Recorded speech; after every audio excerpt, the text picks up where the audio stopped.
Boa noite, irmãos. Eu quero convidar os irmãos a abrir a Bíblia lá em João, capítulo 11. Abra lá as suas Bíblias.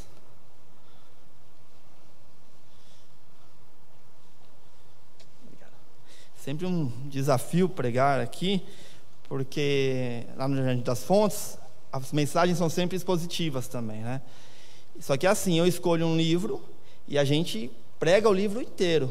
Então, quando é para pregar aqui, eu preciso ficar selecionando o texto, então é um pouco mais difícil. E hoje eu quis olhar para esse texto de João, capítulo 11, são só 46 versículos, mas prometo ser breve aí e cumprir o tempo. Vamos lá, abram aí, João capítulo 11, nós vamos ler os primeiros 17 capítulos somente, tá? Vamos lá. Estava, porém, enfermo um certo Lázaro de Betânia, aldeia de Maria e de sua irmã Marta. E Maria era aquela que tinha ungido o Senhor com unguento e lhe tinha enxugado os pés com seus cabelos, cujo irmão Lázaro estava enfermo. Mandaram-lhe, pois, suas irmãs dizer: Senhor, eis que está enfermo aquele que tu amas. Jesus, ouvindo isto, disse: Esta enfermidade não era para a morte, mas para a glória de Deus, para que o Filho de Deus seja glorificado por ela. Ora, Jesus amava Marta, sua irmã e a Lázaro. Quando ouviu, pois, que estava enfermo, ficou ainda 2 dias no lugar onde estava. Então, depois disto, disse aos seus discípulos: Vamos outra vez para a Judeia. Disseram-lhe os discípulos: Rabi, ainda agora os judeus procuram apedrejar-te, e tornarás para lá? Jesus respondeu: Não há 12 horas no dia? Se alguém andar de dia, não tropeça, porque vê a luz deste mundo. Mas se andar de noite, tropeça, porque nele não há luz. Assim falou, e depois disso disse-lhes: Lázaro, o nosso amigo dorme, mas vou despertá-lo do sono. Disseram, pois, os seus discípulos: Senhor, se dorme, está salvo. Mas Jesus dizia isto da sua morte. Eles, porém, cuidavam que falava do repouso do sono. Então, pois, Jesus disse-lhes claramente: Lázaro está morto. E folgo por amor de vós, de que eu lá não estivesse, para que acrediteis, mas vamos ter com ele. Disse, pois, Tomé, chamado Dídimo, com discípulos: Vamos nós também para morrermos com ele? Chegando, pois, Jesus achou que já havia 4 dias que estava na sepultura. Vamos orar. Meu Pai, nós te louvamos, ó Deus. Te louvamos porque o Senhor nos alcançou um dia com a tua maravilhosa graça e nos trouxe até aqui, ó Deus. Obrigado porque podemos, diante da tua palavra, aprender, te glorificar, ó Pai, ter momentos como este de alegria. Nós te louvamos pelo teu amor, ó Pai, e te pedimos agora que o Senhor possa falar aos nossos corações, que o Senhor possa, ó Deus, tocar em nossos corações de maneira que nossas vidas sejam transformadas, ó Pai, e que assim possa resultar na tua glória. Em nome do teu Filho Jesus. Amém. Vamos lá. A ideia hoje, irmãos, é falar sobre ressurreição, com base na ressurreição de Lázaro. Essa ideia de ressurreição, ela é uma ideia que ela aparece diversas vezes em várias áreas da nossa vida. É comum dizer quando nós pensamos em algo que estava quase morto, mas de repente volta. A gente fala, por exemplo, quando alguém fala alguma coisa muito antiga, e você fala: poxa, você ressuscitou isso. Isso acontece também na música, né? Existem diversos estilos que às vezes voltam, e você olha e você fala: poxa, esse estilo aqui parece que ressuscitou, está voltando isso. É comum também na própria música, né? Sem ser no estilo, na música mesmo, isso acontece bastante aqui. Geralmente quando o Elias é ele que ministra a música, ou o pastor Neil, eles trazem umas músicas super antigas e você fala: poxa, eles ressuscitaram essa música. Acontece também... Opa, pastor. Muito obrigado, pastor. Acontece também na moda, né? Uma determinada moda lá dos anos 80, ou a boca de sino, a calça com boca de sino está voltando e parece que ressuscitaram essa moda. Recentemente eu vi os adolescentes usando pochete. Me aparece o Pablo lá em casa com uma pochete. Eu falo: que é isso, rapaz? Ele olha para mim e fala: não, é a moda agora. Poxa, estão ressuscitando a pochete. Que mundo que a gente vive. Mas é comum a gente dizer isso. É claro que isso é apenas simbólico, é apenas uma metáfora. Mas a ressurreição mesmo, de alguém que morreu, que foi enterrado, que está em estado de decomposição, voltar e aparecer novamente, isso a gente obviamente não vê.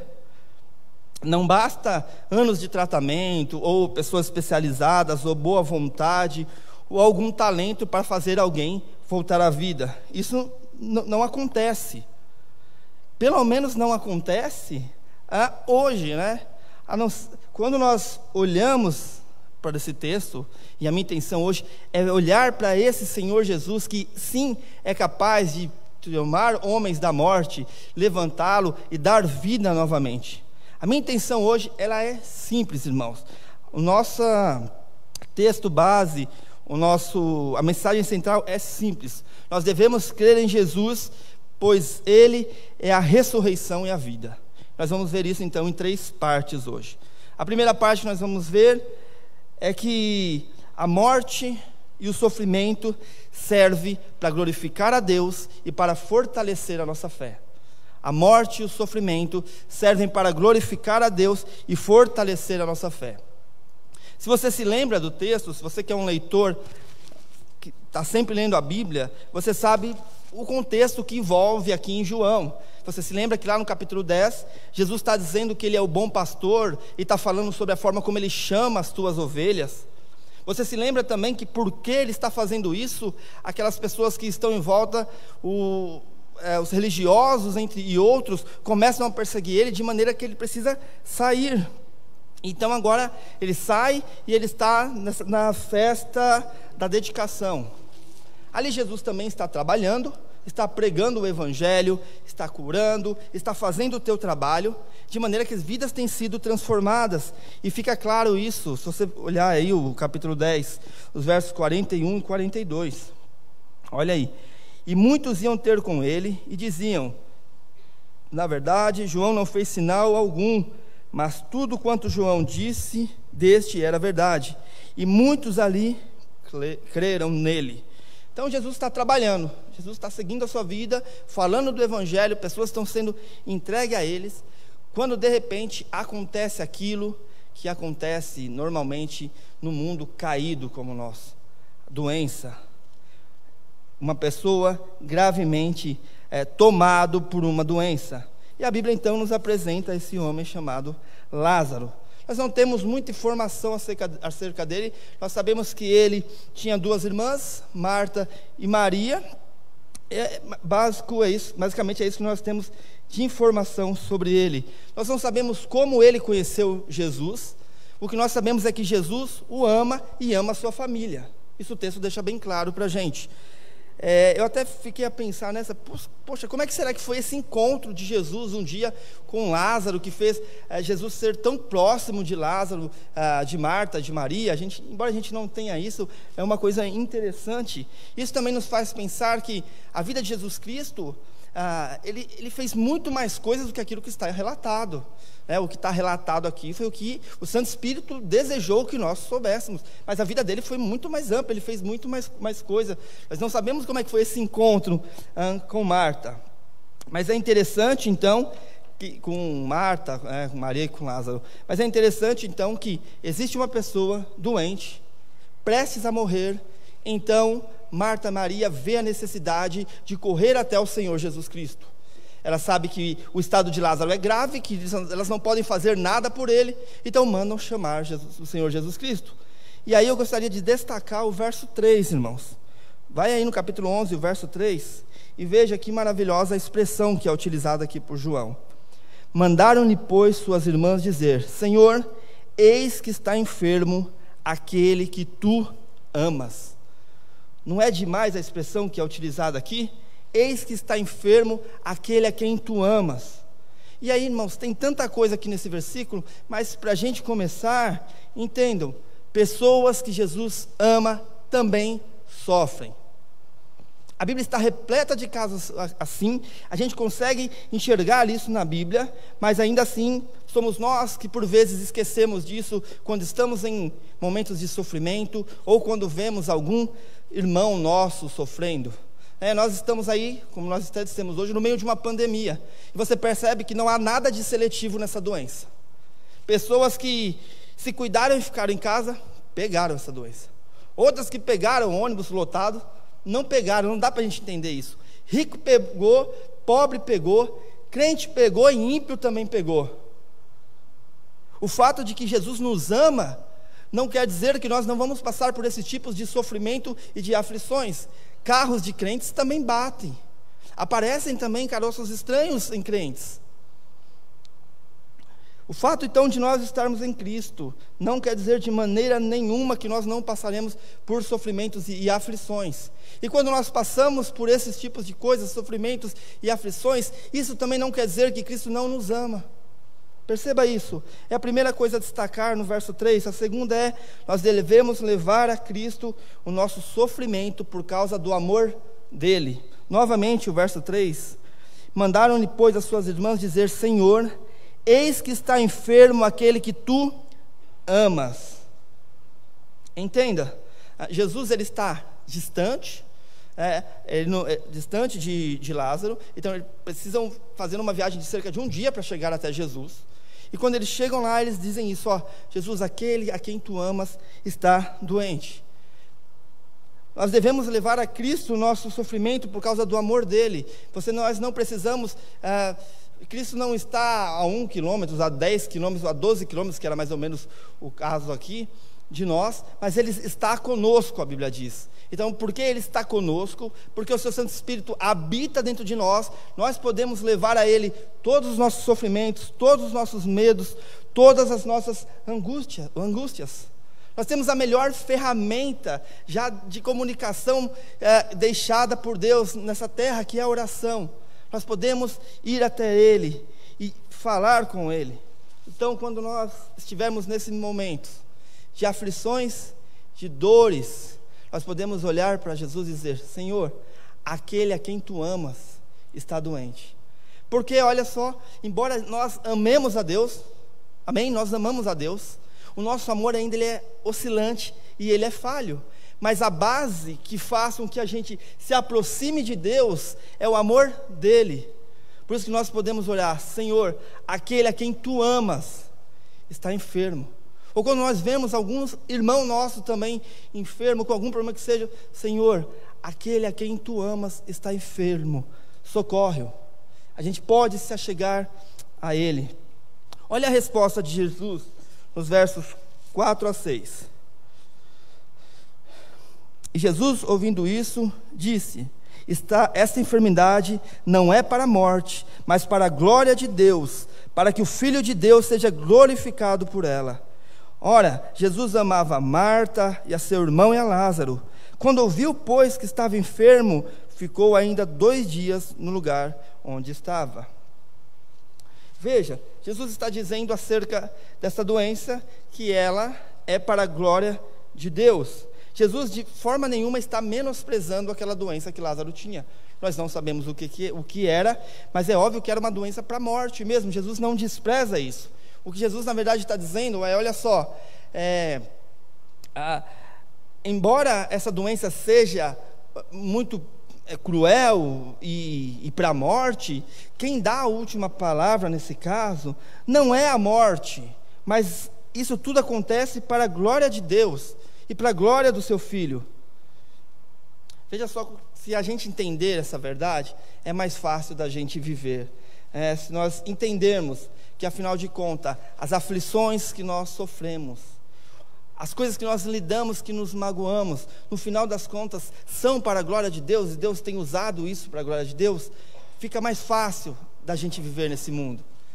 Quando a gente entende isso, quando a gente entende que o nosso sofrimento, e mais do que isso, a nossa morte é para a glória de Deus, e que não se trata de um triunfo do diabo, ou do pecado, ou do inferno, nós vivemos mais tranquilos nessa vida, porque nós vivemos esperançosos.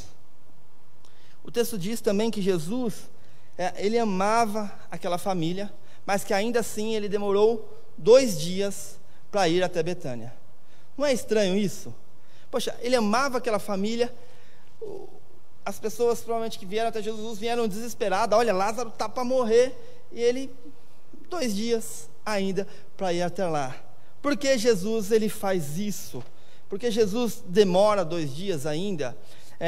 Nós sabemos que Jesus ele é conhecedor de todas as coisas e que de forma intencional ele vai deixando o tempo passar para que ele possa então mostrar ainda mais o seu poder. Interessante a gente olhar isso como algo planejado por Jesus, né? Jesus, olha, não preciso ir agora. Eu conheço todas as coisas, não preciso ir agora.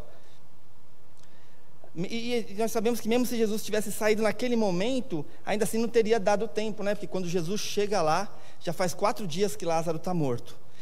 A viagem de Jesus até Betânia demoraria pelo menos 1 dia. Então, de qualquer forma, quando ele chegasse lá, Lázaro já estaria morto. Mas por que ainda assim Jesus ele demora? Há algumas razões para isso. Além dessa intenção que nós já falamos de glorificar a Deus por meio daquele milagre, e também de fazer com que os discípulos tivessem a sua fé fortalecidas. Além disso, né, alguns comentaristas sugerem algumas coisas. Um comentarista chamado De Carson, ele diz o seguinte, que existia ali uma crença popular no meio daqueles homens, no meio dos judeus, de que quando alguém morria, o espírito ficava perto do corpo ali ainda por 3 dias. Ficava ali por 3 dias até entrar em decomposição. Entrava em decomposição e o espírito ia embora. É uma dessas coisas que as pessoas dizem por aí, que a gente até ouve com frequência, não é isso? Jesus, sabendo disso, né, segundo esse comentarista de Carson, o que ele faz? Ele espera esses 3 dias passar, para que o milagre não fosse atribuído a nada natural, mas que as pessoas pudessem enxergar que de fato foi Jesus quem realizou aquele milagre, e que dessa forma o nome de Jesus fosse glorificado, e a fé das pessoas que estavam em volta, dos discípulos, fossem fortalecidas. Veja o verso 8. Disseram-lhe os discípulos: Rabi, ainda agora os judeus procuram apedrejar-te, e tornas para lá? Jesus então olha para os discípulos e fala: nós vamos para lá. Os discípulos ficam com medo, obviamente, lembrando que eles tinham saído da região da Judéia justamente por causa dessa perseguição, né, que Jesus estava sofrendo, porque ele estava se declarando como Messias. Então, os discípulos estão com medo, nós vamos voltar para lá para morrer? Como assim? E aí, Jesus responde para eles nos versos 9 e 10, Jesus respondeu: não há 12 horas no dia. Se alguém andar de dia não tropeça, porque vê a luz deste mundo, mas se andar de noite tropeça, porque nele não há luz. Um pouco difícil de compreender esse texto, até existem diversas formas de interpretação, mas uma que eu achei bem interessante é que, se vocês lembrarem, os judeus eles separam o dia em 2 partes, né? 12 horas da manhã, a partir da manhã, e 12 horas a partir da noite. Eles fazem isso. Então o que Jesus estava dizendo era: olha, ainda é de dia, ainda é hora de trabalhar, ainda não chegou a minha hora de descanso, ainda eu estou agindo, então nós vamos lá. Eu sei que é perigoso, mas eu sei que não é chegada a minha hora, e vocês vão ver que isso vai aparecer um monte de vezes na carta de João. Ainda não é chegada a minha hora, então vamos lá, eu vou arriscar a minha vida, mas eu vou lá falar e curar, trazer a vida a este meu amigo amado. Veja no verso 11 também: assim falou, e depois disso disse-lhes: Lázaro, o nosso amigo, dorme, mas vou despertá-lo do sono. Veja também que bonito isso, né? Jesus olha e diz: olha, o nosso amigo Lázaro, ele dorme.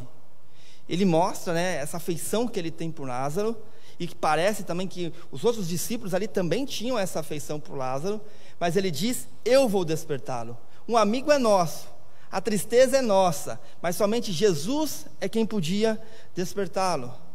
Pedro, Tiago e João podem ser e foram úteis para um monte de coisa, mas isso só Jesus podia fazer.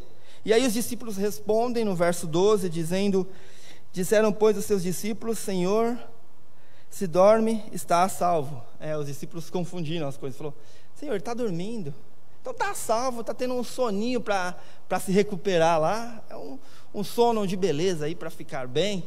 Aí Jesus claramente diz: ele está morto, ele morreu. no verso 15, vá comigo também, e aí é interessante também que o Senhor Jesus vai dizer: e folgo por amor de vós, de que eu lá não estivesse, para que acrediteis, mas vamos ter com ele. Jesus, ele indica, né, que Lázaro está morto, então depois ele diz que, olha, eu me alegro de eu não estar lá quando ele morreu. Eu me alegro disso. Jesus não está de forma alguma alegre com a morte, tá? Não pense isso de maneira nenhuma, mas Jesus está alegre porque ele sabe nos resultados daquela morte, o que aquilo vai resultar. É porque vai resultar em o nome de Jesus, o nome de Deus ser glorificado e a fé dos discípulos ser fortalecida. Jesus entende que há coisas mais importantes do que tratar simplesmente as dores e as aflições. Tem coisa mais importante com isso, como, por exemplo, fortalecer a fé dos discípulos. Embora a morte trouxesse ali muito sofrimento, mais importante que aquilo era que o nome de Jesus Cristo fosse glorificado e de que a fé dos apóstolos fosse fortalecida. Não é comum isso acontecer também? De a gente olhar para uma coisa que parece ser tão triste, tão ruim, e depois a gente olha e fala: poxa, como isso foi bom para mim, como isso fez com que a minha vida fosse melhor depois que eu passei por essa dificuldade. Não é comum isso acontecer? Há algumas coisas que são dessa forma, que você olha para a situação e você fala: poxa, que situação cruel, que coisa difícil, e aí depois você se depara com as glórias que vieram após isso, né? Não é exatamente o caso, mas dá para a gente usar como uma analogia. Nós estamos aí novamente vivendo em uma pandemia, e eu sei que o mínimo que isso causou em você, nesses 6 meses, 5 meses, o mínimo que isso causou em você foi uma saudade enorme por essa reunião aqui. Eu sei que causou isso. Talvez você que nem tinha tanto apreço e nem se dedicava tanto a vir aos cultos, no mínimo, você sentia uma pontinha de saudade de rever os seus irmãos e de ouvir a igreja reunida louvando ao Senhor. É assim que as coisas acontecem. A morte de Lázaro iria resultar em algo muito maior: a glorificação do Filho de Deus e o fortalecimento da fé daqueles homens. Então Jesus, ele vai continuar, ele vai dizer: o dia, então ele não acabou, eu preciso continuar trabalhando. E aí uma coisinha rápida que aparece aqui no verso 16, a reação de Tomé a isso. Disse, pois, Tomé, chamado Dídimo, aos discípulos: vamos nós também para morrermos com ele. Tomé ainda meio sem entender as coisas aqui, mas ele demonstra uma coragem, uma dedicação ao Senhor Jesus Cristo. Ainda que a gente saiba que quando o bicho pegou mesmo, até ele saiu correndo, né? Mas nós vemos aqui ele mostrando uma dedicação ao Senhor Jesus Cristo. Nós precisamos lembrar disso, irmãos, que as coisas que Deus ele tem feito tem 2 objetivos, que é a glorificação do seu nome e o fortalecimento da nossa fé. Isso é constante em nossas vidas. Então, quando um pneu furar e você estiver indo viajar, lembre-se: glória de Cristo e fortalecimento na fé. Quando aparecer um caroço estranho, glorificação de Cristo e crescimento na fé. Quando o seu chefe te chamar às 5 horas da tarde, glorificar a Cristo e ser fortalecido na fé. É isso que nós aprendemos aqui no nosso primeiro ponto, que nós sofremos, mas que o nosso sofrimento tem um intuito de glorificar a Deus e fazer com que a gente cresça na fé. Esse é o nosso primeiro ponto. O segundo ponto é que Cristo, ele trata os corações dos que sofrem. E aí nós vamos ler dos versos 18 a 37.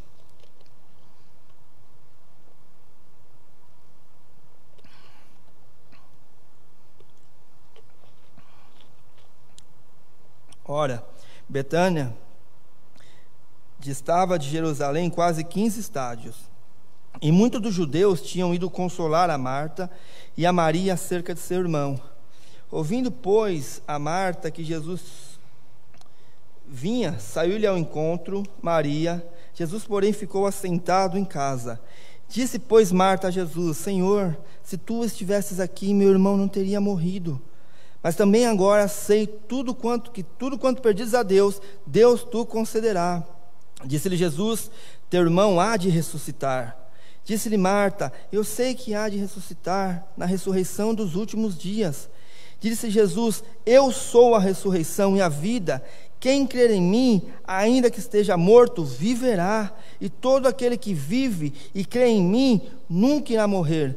Crês tu isto? Disse-lhe ela: sim, Senhor, creio que tu és o Cristo, o Filho de Deus, que havia de vir ao mundo. E dito isto, partiu e chamou em segredo a Maria, sua irmã, dizendo: o mestre está cá e chama-te. Ela, ouvindo isto, levantou-se logo e foi ter com ele, pois Jesus ainda não tinha chegado à aldeia, mas estava no lugar onde Marta o encontrara. Vendo, pois, os judeus que estavam com ela em casa e a consolavam, que Maria apressadamente se levantara e saíra, seguiram-na dizendo: vai ao sepulcro para lhe chorar. Tendo, pois, Maria chegado aonde Jesus estava, e vendo, lançou aos seus pés, dizendo-lhe: Senhor, se tu estivesses aqui, meu irmão não teria morrido. Jesus, pois, quando viu chorar, e também chorando os judeus que com ela vinham, moveu-se com o espírito e perturbou-se. E disse: onde o puseste? Disseram-lhe: Senhor, vem e vê. Jesus chorou. Disseram, pois, os judeus: vede como amava. E alguns deles disseram: não podia ele, que abriu os olhos do cego, fazer também com que este não morresse? Até aqui. Jesus, então, ele chega em Betânia, e logo vem Marta, e ela começa a chorar. Quando ele chega, nós já dissemos, ele tinha 4 dias já que Lázaro já tinha morrido. E o que a gente percebe ali também é que tinha muita comoção na cidade. Tinha muita gente que saiu ali da capital de Jerusalém e foi lá para Betânia para poder enterrar Lázaro. Isso não era comum, sabe? Sair tanta gente assim da capital para ir até Lázaro. Isso indica, no mínimo, de que a família de Lázaro era uma família bem conhecida, né? Talvez alguém de posses, alguém que tinha realmente grana. Talvez isso explique bem lá o relato do capítulo 12, quando nós vemos aquele perfume muito caro que é utilizado ali. De qualquer forma, a gente percebe então que há uma grande nuvem de testemunha, há muita gente indo ali para ver o que está acontecendo e para poder também se compadecer com Marta e Maria. Então, Marta, que a gente percebe, ela é sempre mais ansiosa, mais rápido, ela sai correndo. Ela chega até Jesus e, de forma até dolorosa, ela diz no verso 21, 21, do capítulo 11, gente. Disse, pois, Marta a Jesus: Senhor, se tu estivesse aqui, meu irmão não teria morrido. Alguns interpretam isso como sendo uma bronca de Marta em Jesus. Eu acho mais que é um desabafo do coração. Olha, Jesus, se o Senhor tivesse chegado um pouquinho antes, meu irmão, ele estava vivo. Sabe aquilo que a gente fala? Poxa, se eu tivesse esperado 10 minutos para ter saído de casa, se eu tivesse entrado na outra rua e não nessa. Parece mais um desabafo do coração dela, né? E a gente percebe que ela não entende muito direito o que Jesus é capaz de fazer. Olha o verso 22. E em Jerusalém, desculpa, novamente eu li errado. Mas também agora sei que tudo quanto pedires a Deus, Deus te concederá. Ela confia que Jesus pode fazer algo, mas não parece que ela está confiante de que Jesus pode ressuscitar Lázaro. Tanto é que quando Jesus manda tirar a pedra, ela fala: Jesus, mas já está com cheiro ruim aí, não faz isso. Então ela está meio perdida, ela não sabe bem o que esperar de Jesus. Aquela fé que nós temos, nós não sabemos bem o que esperar, mas nós sabemos que nós podemos confiar nele. É mais ou menos isso que ela estava fazendo. Então Jesus, no verso 25, vai consolá-la, e ele disse-lhe Jesus: eu sou a ressurreição e a vida. Quem crer em mim, ainda que esteja morto, viverá, e todo aquele que vive e crê em mim nunca irá morrer. Crês tu isso? Jesus usa a esperança da ressurreição para poder consolar o coração de Marta. É interessante também, eu não vou para lá porque não vai dar tempo, mas se você olhar em 2 Tessalonicenses, Paulo vai fazer isso também, usar a esperança da ressurreição, para que a gente possa ser consolado diante da tristeza da morte. É normal, em velórios ou funerais, a gente ficar sem saber o que dizer.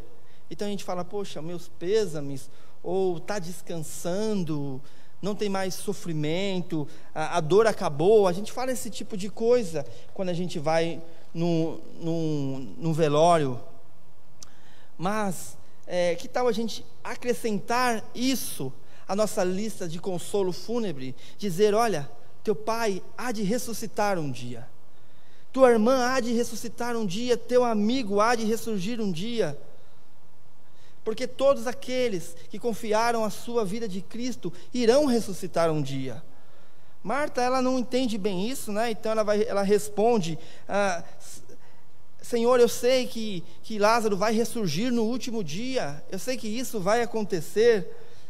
Mas aí eu consigo imaginar Jesus, né, talvez dando uma risadinha e pensando, ele vai ressurgir no último dia, mas ele irá ressurgir hoje. Perceba, só um fato interessante aqui também no texto, né, com um pouco mais de conhecimento para a gente, é que nós temos aqui uma mulher judia do 1º século que crê na esperança da ressurreição, não só da alma, como era corrente entre as pessoas ali, eles acreditavam nisso, mas alguém que cria na ressurreição do corpo. Então, quando disserem para a gente, olha, não tinha esperança de ressurreição no Antigo Testamento, você pergunta, onde que ela aprendeu isso então? Ela sempre estava, no meio, todos os crentes verdadeiros, eles sempre tiveram a expectativa da ressurreição, eles esperavam isso. Mas seguindo aqui, Jesus então, ele vai explicar, ele explica algo maravilhoso para ela, quando ele diz no verso 25, eu sou a ressurreição e a vida, quem crê em mim, ainda que esteja morto, viverá, e todo aquele que vive e crê em mim, nunca irá morrer. Crês tu isto?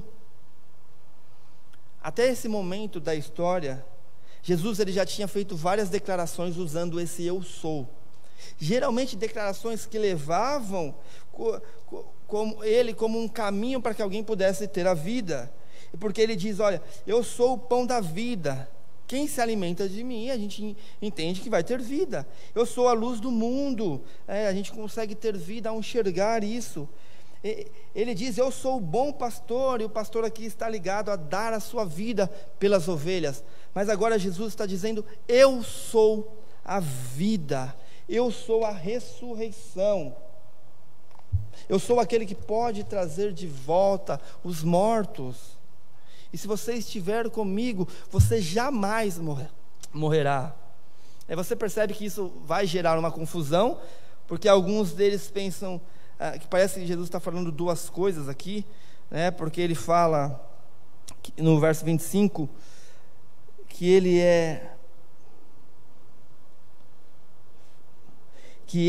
eu sou a ressurreição, a vida, e quem crer em mim, ainda que esteja morto, viverá.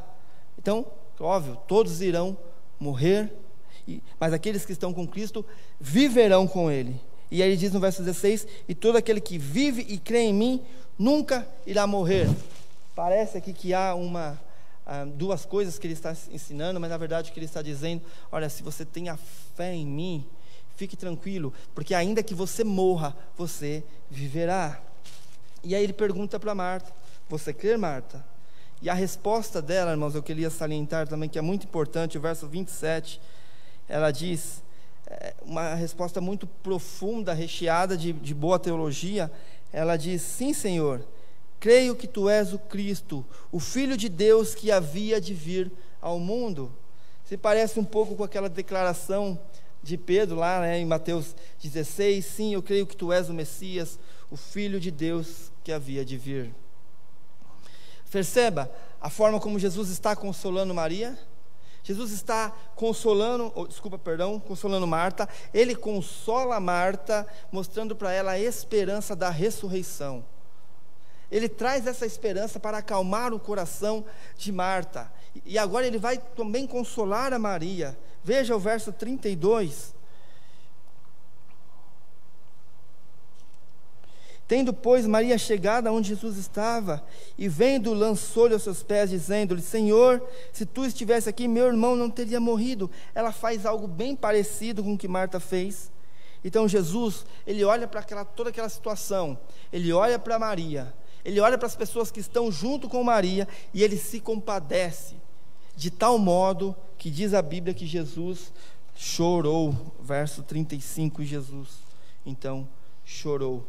Irmãos, que amável Salvador que nós temos, que amável Salvador, que é capaz de se compadecer com a tristeza dos seus amigos.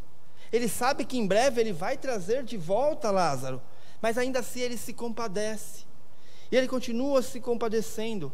E nós vemos aqui outra forma da gente poder ajudar as pessoas quando elas estão em momentos de sofrimento.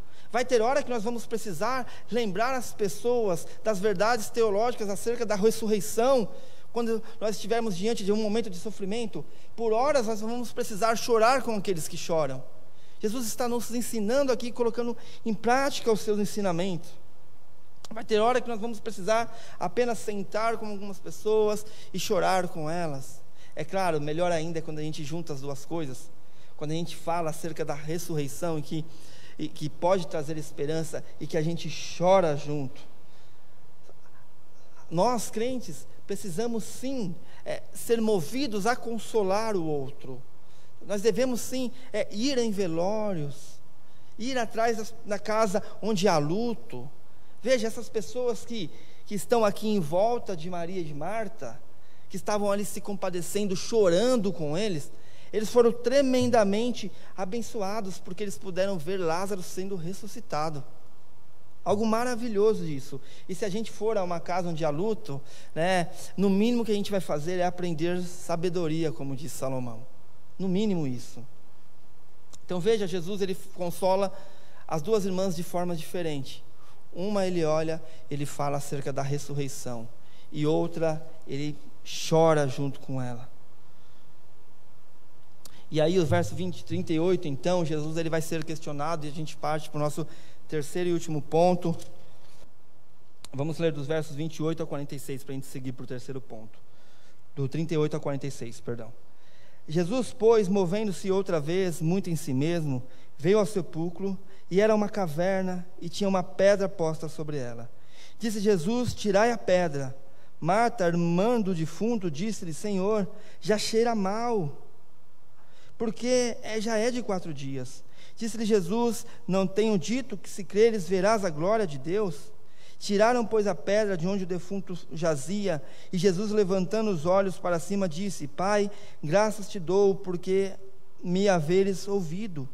Eu também sei que sempre me ouves, mas eu disse isso por causa da multidão que está ao redor, para que creiam que tu me enviaste. E tendo dito isso, chamou com grande voz: Lázaro, sai para fora. E o que fora defunto saiu, tendo as mãos e os pés ligados com faixas, e com seu rosto envolto num lenço. Disse-lhe Jesus: desligai-o e deixai-o vir.